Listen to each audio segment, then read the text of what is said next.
Hello everyone, welcome to NEET Preparation Tamil. இன்னைக்கு நம்ம வந்து டெஸ்ட் மெஷர்மென்ட்ஸ் அண்ட் எவாலுவேஷன் உங்களோட பிசிக்கல் எஜுகேஷன் வந்து தமிழ் எக்ஸ்பிளைன்ல பார்க்கலாம்.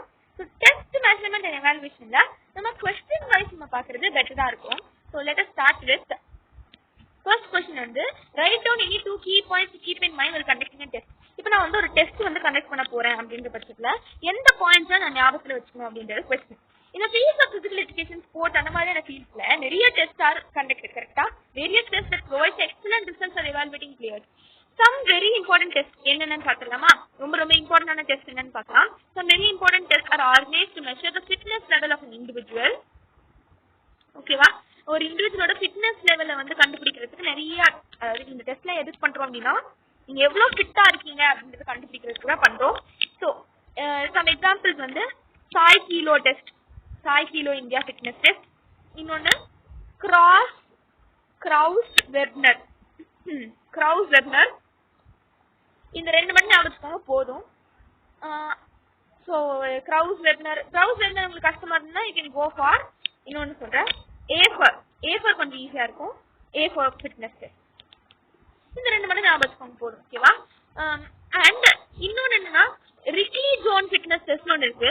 அது என்ன சீனியர் சிட்டிசன்ஸ்க்கு, வயசானவங்களுக்கு ரிக்லி ஜோன். ஓகேவா? நான் எழுதுறேன். ரிக்லி ஜோன் வந்து சீனியர் சிட்டிசன்ஸ்க்கு ஞாபகம் வச்சுக்கோங்க. ஓகேவா? அடுத்து நம்ம இந்த டெஸ்ட் நடக்கும்போது என்னென்ன பாயிண்ட்ஸ் நம்ம மைண்ட்ல வச்சுக்கணும் அப்படின்னா test should be less time consuming, நிறைய டைம் எடுக்க கூடாது.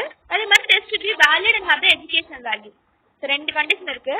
It should be valid and have educational value இருக்கணும் அண்ட் வேலிடா இருக்கணும், லெஸ் டைம் கன்சூமிங்கா இருக்கணும். less time consuming, valid and have educational values. Give me two definitions of test. ரெண்டு definition of test வந்து நம்ம சொல்லலாம். So இப்போ வந்து क्वेश्चन என்னன்னா செகண்ட் क्वेश्चन டெஸ்டோட டெஃபினிஷனை சொல்றாங்க. According to Barry L. Johnson and Jack Nelson என்ன சொல்றாங்க, testing is a form of questioning or measuring used to access the retention of knowledge. Testing is the form. Testing na enna questioning. ஓகேவா? questioning or இல்லனா measuring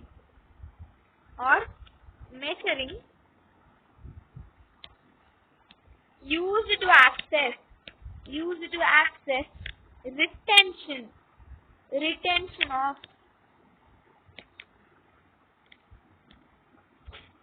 knowledge, capacity, ability. Testing அப்படின்றது it is a form of questioning or measuring. ஓகேவா? இது வந்து it is a form of questioning. நம்ம question பண்றது அப்படி இல்லனா measuring used to access retention of knowledge, capacity and ability. உங்களுடைய ability என்ன, உங்களுடைய capacity என்ன, உங்களோட knowledge எவ்வளவு அப்படின்றத மெஷர் பண்றது அப்படினா question பண்றது தான் டெஸ்டிங் அப்படின்னு சொல்லி ஜாக் நெல்சனும் பேரி எல் ஜான்சனும் சொல்றாங்க. அக்கார்டிங் டு வெப்ஸ்டர் டிக்ஷனரி படி என்ன சொல்லுது, டிக்ஷனரி இதெல்லாம் மனுஷங்க சொல்றது என்னது, டெஸ்டிங் அப்படிங்கிறது it is form questioning or measuring the ability, knowledge and capacity அப்படின்னு சொல்லி மனுஷங்க சொல்றாங்க. டிக்ஷனரி என்ன சொல்லுது, a test is a tool to evaluate skill, knowledge, capacity and aptitude of a person. Individual or group. Okay va? A test அப்படிங்கிறது it is a tool to evaluate the key point. Okay va? Tool to evaluate skill, knowledge, capacity of individual. இதுதான் டெஸ்டோட definition கேட்டானா இது எழுதணும். Test is a tool to evaluate skill, knowledge, capacity of an individual. ஓகேவா? அடுத்து நம்ம measurement என்னன்னு பார்ப்போம். டெஸ்ட்னா என்னன்னு பார்த்தோம். டெஸ்டோட ரெண்டு points that we should keep in mind is it should have value and educational properties, less time consuming ஆ இருக்கணும். எக்ஸாம்பிள் என்ன பார்த்தா AAHPER fitness, Rikli Jones for senior citizen, சாய் கிலோ அப்படின்னு சொல்லி பார்த்தோம். டெஸ்ட்னா என்னன்னு பார்த்தோம், டெஸ்டோட எக்ஸாம்பிள்ஸ் பார்த்தோம், டெஸ்ட் நம்ம கனெக்ட் பண்ணும்போது என்ன பாயிண்ட் நம்ம மைண்ட்ல வச்சுக்கணும்னு பார்த்தோம். இப்போ மெஷர்மென்ட்னா என்னன்னு பார்க்கலாம். இப்போ நம்ம மெஷர்மென்ட் என்னன்னு பார்க்கலாம். Measurement is related to the process of collecting information. ஓகேவா? process of collecting information Process of collecting information. Process of collecting information, it has various specific units like length, mass, volume, time and நிறைய units இருக்கு. It involves a numerical value or scientific scores of administrator or should be reliable. Can be displayed by certain scores given by an expert also. It is a record of performance, ஓகேவா? That is needed to make judgment for the skill, ஓகேவா? இது வந்து record measurement என்னன்னா record நீங்க எப்படி perform பண்றீங்க அப்படின்றது record. இந்த ரெக்கார்டை யூஸ் பண்ணி தான் ஜட்ஜ் பண்ணுவாங்க நீங்க எவ்வளவு ஃபிட்டா இருக்கீங்க அப்படின்னு சொல்லிட்டு. ஓகேவா? மெஷர்மெண்ட்னா இது process of collecting information. Process of collecting the information. Process collecting the information. So what is மெஷர்மெண்ட்னா it is the process of collecting the information. ஓகேவா? அடுத்து in short we can say measurement is a record of performance which is needed to make a judgment about the skill or fitness of the individual. So Tyler அப்படினு சொல்லி ஒருத்தர் என்ன சொல்றாருன்னா measurement is the assignment of numerals according to rules. ஓகேவா? measurement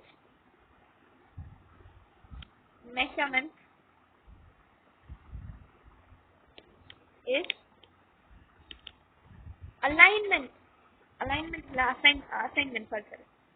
assignment is the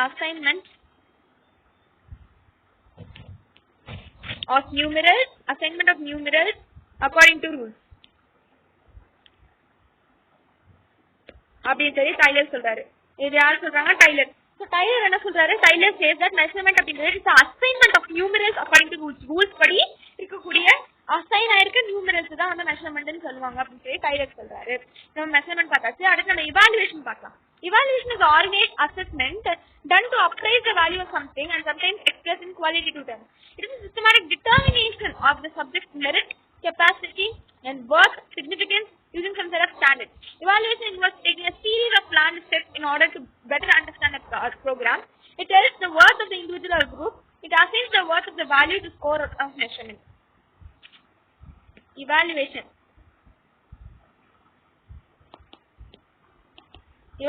na organized assessment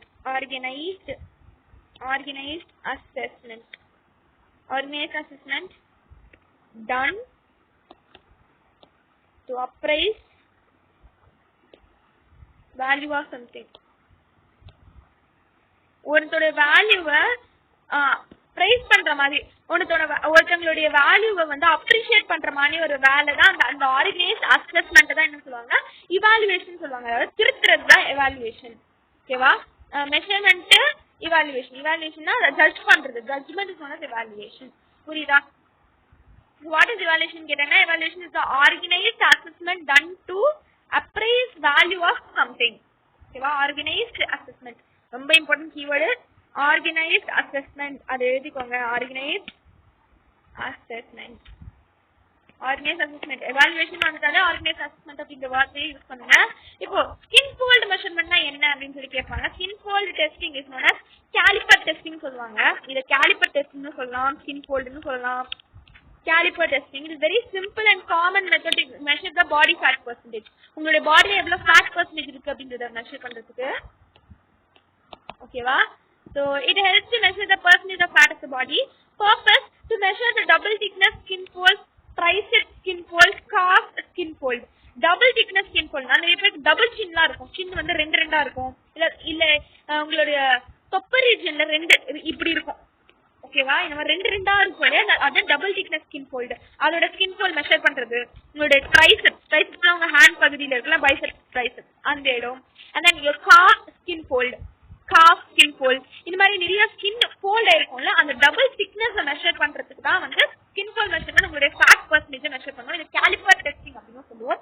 so இதுக்கு என்னென்ன equipments தேவைப்படுது அப்படின்னா கேலிப்பர், பேப்பர் அண்ட் கேலிப்பர்னா இப்படி ஹோல்ட் பண்ற மாதிரி இப்படி ஒரு இன்ஸ்ட்ருமெண்ட். ஓகே? கேலிப்பர், ஒரு பேப்பர், ஒரு பென், அவ்வளவுதான். இதுதான் ஸ்கின் ஃபோல்ட் மெஷர்மெண்ட்னா.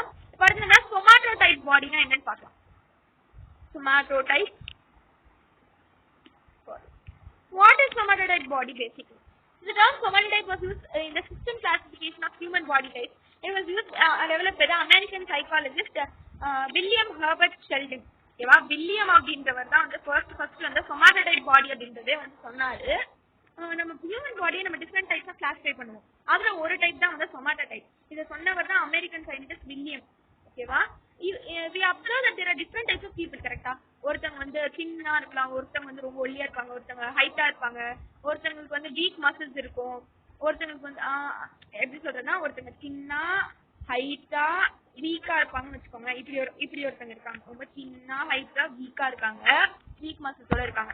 இன்னொரு சைட்ல ஒருத்தவங்க ஃபேட்டா ஷார்ட்டா ஓகேவா அண்ட் பல்கியா இருக்காங்க, இப்படி இருக்காங்க ஒருத்தங்க, இப்படி ஒருத்தங்க இருக்காங்க. ஓகேவா some who have the athletic body with இன்னொரு டைப் ஆஃப் பீப்புள் எப்படி இருப்பாங்க, ரொம்ப ஃபிட்டா அத்லெட்டிக் பாடி வச்சுட்டு இருப்பாங்க, அத்லெட்டிக் மாதிரி. ஓகேவா ஸ்ட்ராங்கா வெல் டோன்டு மசில்ஸ், நல்லா ஸ்ட்ராங்கான மசில்ஸோட நல்லா ஃபிட்டான ஒரு person. In the field of sports, various sports and games are chosen by keeping in mind all these kind of individual differences. There are player classifications are very essential to achieve the top level performance in specific. So, somatotype என்ன முதல்ல? somatotype different types of human bodies somatotype. somatotype system of classification of human body.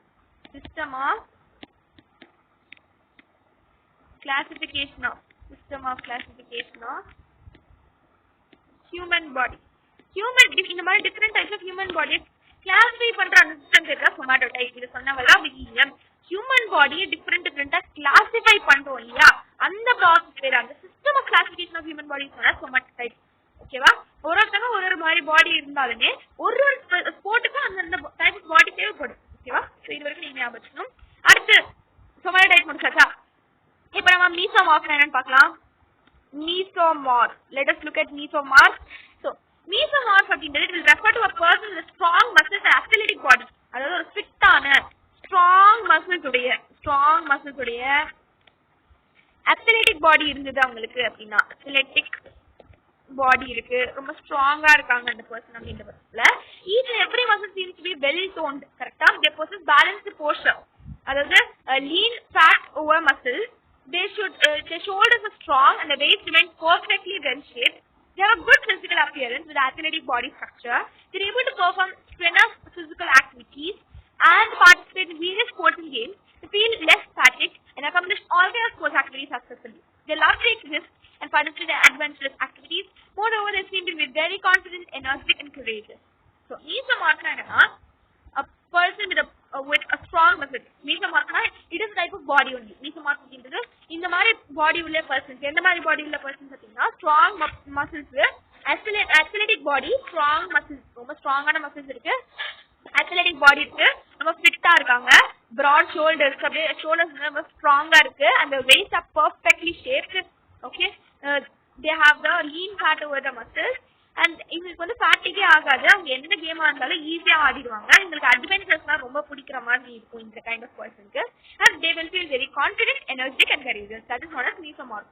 Mesomorph என்ன பார்த்தீங்களா, strong muscles உடைய athletic body உள்ள people தான் மீசோமார்ஃப். மீசோமார்ஃப்க்கு example யார் சொல்லலாம், உங்களோட heroes sports persons like cricketers, இவங்க இதெல்லாம் எப்படி ஸ்ட்ராங் மசில்ஸ் அத்லெட்டிக் பாடி ஃபிட்டா இருப்பாங்க, அவங்க தான் மீசோமார்ஃப். மீசோமார்ஃப் வரைக்கும் கிளியரா? இப்போ நம்ம அடுத்து பார்க்க போறது எண்டோமார்ஃப்னா என்ன, எக்டோமார்ஃப்னா என்னன்னு பார்த்துடலாம் வாங்க.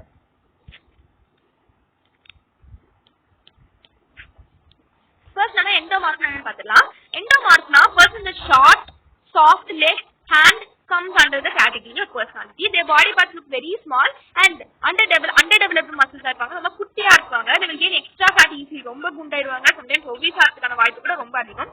extra fat always creates problem for them to perform sports activities. so இவங்களால அவ்வளவு ஸ்போர்ட்ஸ் வந்து பார்ட்டிசிபேட் பண்ண முடியாது. they will have low agility, coordination, endurance and flexibility, எல்லாமே கொஞ்சம் கம்மியா இருக்கும். and these persons look very fat and have the difficulty in reducing their weight. அவங்களோட வெயிட் கூட அவங்களால குறைக்க முடியாது. they most likely to have more food. இந்த மாதிரியான பர்சன்ஸ் வந்து யூசுவலா நிறைய ஃபுட் சாப்பிட்றதுனால இந்த மாதிரி பாடியா இருக்கு வாய்ப்பு இருக்கு. எண்டோமார்ஃப்னா ஷார்ட், ஃபேட், சாஃப்ட், இந்த 3 கண்டிஷன் இருக்கு. ஓகேவா, அதாவது குண்டா ஹைட் கம்மியா இருக்கிற பர்சன்ஸ், அதாவது ஈஸியா they have the tendency to become obese, ஃபேட்டா இருக்க வாய்ப்பு இருக்கு. நிறைய ஃபுட் சாப்பிட்றதுனால இந்த மாதிரி நடக்கலாம். இவங்களுக்கு அவ்வளவா கோஆர்டினேஷன், என்ஜூரன்ஸ் அண்ட் ஃபிளெக்சிபிலிட்டி இருக்காது. இந்த கைண்ட் ஆஃப் பர்சனாலிட்டி உள்ள மனுஷங்கள தான் we will call them endomorph. Okay, and who is ectomorph then? Ectomorph அப்படின்றது can be defined as a person with a lean body mass, have thin looking, ரொம்ப ஒல்லியா லீனா டாலா இருப்பாங்க, and they'll be more active than other people, but they have a weak body structure. என்ன ஒரே ஒரு problem, they'll be weak, அவ்வளவுதான். but they will be also thin, good looking and lean body mass இருக்கும். But they will and also will be very tall. But எல்லா ஆக்டிவாவும் இருப்பாங்க. ஆனா ஒரே problem என்ன, weak body structure இருக்கும். They try to increase their weight, but they have the problems with increasing their. இப்போ நம்ம எக்டோமார்க் பார்க்கலாம். எக்டோமார்க்னா வந்து நான் சொன்னேன் இல்லையா, இவங்க வந்து thin looking, ரொம்ப டாலா ஒல்லியா இருப்பாங்க. thin, tall. ஓகே, இவங்க வந்து அவங்களோட பாடி வெயிட்டை இன்க்ரீஸ் பண்ண நினைச்சாலுமே இன்க்ரீஸ் பண்ண முடியாது. இவங்களுக்கு குட் மெட்டபாலிக் ரேட் இருக்கு. ஒரு மாதிரி இன்ட்ரோவர்டட் நேச்சரா இருப்பாங்க. இவங்க ஐசோலேஷன்ல இருக்கணும்னு நினைப்பாங்க. More calm and stress free life இவங்க லீட் பண்ணுவாங்க. Ectomorphic persons. Okay, this is all about mesomorph, ectomorph and endomorph. இது இருக்கும் கிளியரா? இப்போ இதெல்லாம் எல்லாமே சேர்ந்ததுதான் சொமாட்டோடைப். ஓகேவா?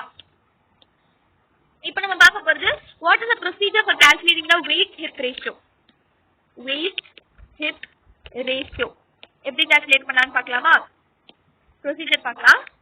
For this, the subject will stand up straight and breathe out. First நீங்க ஸ்ட்ரைட்டா நின்னுக்கோங்க. அப்புறம் உங்களோட மூச்சு காட்ட வெளியே விட்டுருங்க. Breathe out. இது first. ரெண்டாவது, after that he or she will use a measuring tape to check the distance around a small part of your waist just about your belly button. உங்களோட belly button இருக்கும்ல, அதுக்கு மேல தான் waistன்னு சொல்லுவாங்க. அந்த பார்ட்டை நீங்க டேப், மெஷரிங் டேப் யூஸ் பண்ணி நீங்க செக் பண்ணிக்கோங்க எவ்வளவு வருதுன்ட்டு. This is called waist circumference. First நல்லா ஸ்ட்ரைட்டா நின்னுக்கோங்க. ஸ்ட்ரைட்டா நின்னுட்டு பிரீத் அவுட் பண்ணிடுங்க. பிரீத் அவுட் பண்ணியாச்சா?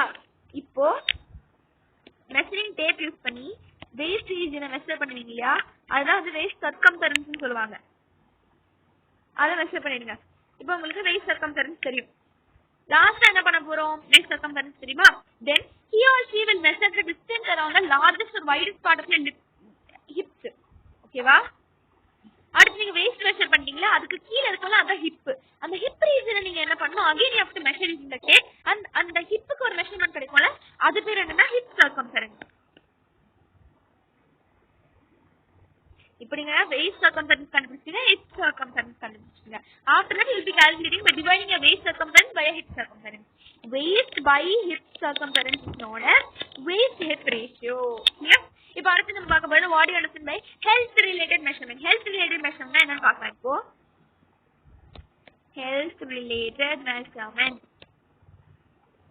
Okay, இந்த டாபிக் பாத்தீங்கன்னா health related measurement அப்படிங்கிறது physical fitness is very essential for leading a fit and healthy life. கரெக்ட்டா? நீங்க ஃபிட்டா இருந்தா நீங்க ஒரு healthy life லீட் பண்ண முடியும்.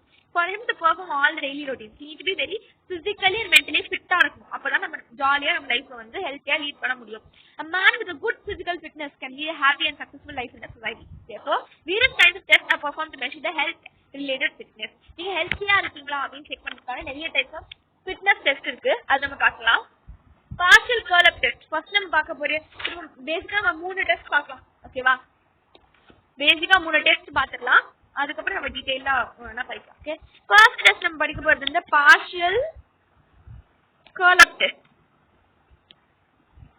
பார்ஷியல் கர்ல் அப் டெஸ்ட்னா பர்பஸ் என்னன்னா, இது எதுக்காக பண்றோம் அப்படின்னா, partial curl up test abdominal strength and endurance are measured with help of partial curl up test. உங்களோட அப்டாமினல் ஸ்ட்ரென்த் அப்படின்னா உங்க வயிற்று பகுதி எவ்வளவு ஸ்ட்ராங்கா இருக்கு, உங்களுடைய எண்டியூரன்ஸ் எப்படி இருக்கு அப்படின்னு செக் பண்றது அந்த பார்ஷியல் கர்ல் அப் டெஸ்ட் பண்ணுவோம். இதுக்கு தேவையான பொருட்கள் கிளீன் சர்ஃபேஸ் இருக்கணும், ஒரு ஸ்டாப் வாட்ச் வச்சுக்கோங்க, ஒரு மேட் வச்சுக்கோங்க, யோகா மேட், அண்ட் தென் ஒரு pen and sheet for recording it. ஓகேவா? இவ்வளவுதான். செகண்ட் டெஸ்ட் நம்ம பார்க்க போறது வந்து புஷ் அப் டெஸ்ட். ரெண்டாவது டெஸ்ட் வந்து புஷ் அப் ஃபார் பாய்ஸ். இப்போ நான் சொல்ல போறது இந்த புஷ் அப் வந்து கேர்ள்ஸ்க்கு இல்ல, பாய்ஸ்க்கு. To check the shoulder and arm strength. அந்த பாயோட ஷோல்டர் அண்ட் ஆர்ம்ஸ் வந்து ஸ்ட்ராங்கா இருக்கான்னு செக் பண்றதுக்கு இந்த புஷ் அப் டெஸ்ட் பண்ணணும். இதுக்கு தேவையானது ஒரு ஃபிளாட் அண்ட் கிளீன் சர்ஃபேஸ், ஒரு ஸ்டாப் வாட்ச், ஒரு pen and sheet for recording. And third type of test வந்து அதே மாடிஃபைட் புஷ் அப் தான். இதுவும் புஷ் அப் டெஸ்ட் தான், but it is for girls. Okay, this push up test is for 1 minute. Okay, push up test is for girls.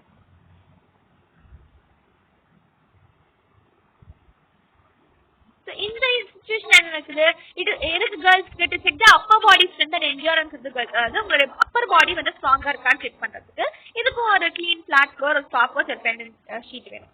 This is the 3 types of test for your health related things. ஓகேவா?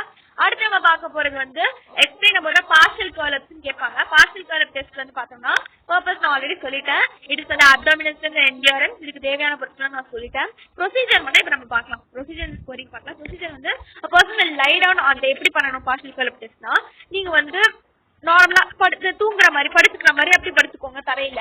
lie down on the back and his or her knees should be bent and his or her feet should remain 12 inches away from the hips. knees வந்து bend பண்ணிக்கோங்க. அதாவது ஒரு ஒரு படுத்துட்டு உங்களோட காலை மட்டும் பெண்ட் பண்ணிக்கோங்க. knees மட்டும் பெண்ட் பண்ணிட்டு and then அதாவது உங்களோட knees வந்து feet வந்து உங்க ஹிப்ஸ்ல இருந்து 12 inches ஆவது தூரமா இருக்கும். அந்த மாதிரி நல்லா knees bend பண்ணிக்கோங்க. It should be kept in mind that the feet should not be held against any object. உங்களோட feet வந்து எந்த ஒரு ஆப்ஜெக்ட்லயும் ஹெல்ட் ஆயிருக்க கூடாது. and the hand should be placed across the chest. உங்க ஹேண்ட் செஸ்ட்ல வச்சிருக்கணும். and head should be in neutral position. எந்த தலகாணிக்கு எல்லாம் படுத்துக்க கூடாது. neutral position இருக்கும். The subject will start performing curl-ups with a slow controlled movement with the shoulder come off the mat about 2 inches.